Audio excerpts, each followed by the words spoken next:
أعلنت وزارة الخارجية الفرنسية أنها ستستدعي في الأيام المقبلة سفير إسرائيل في باريس للاحتجاج على دخول الشرطة الإسرائيلية مسلحة ومن دون إذن فضاء وطنيا فرنسيا في القدس، وهو كنيسة الإليون، حين كان وزير الخارجية الفرنسي يستعد لزيارتها.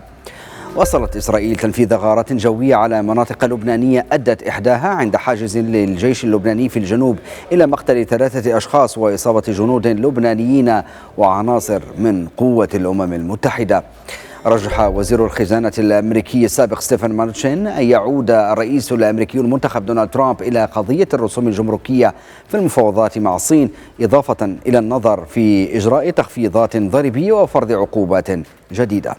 قال الرئيس الأوكراني فلاديمير زيلينسكي أن تقديم تنازلات للكرملين لوقف اجتياحه لأوكرانيا هو أمر غير مقبول بالنسبة لأوروبا، بعدما طالبت موسكو الغرب بالدخول في مفاوضات مباشرة لإنهاء الحرب.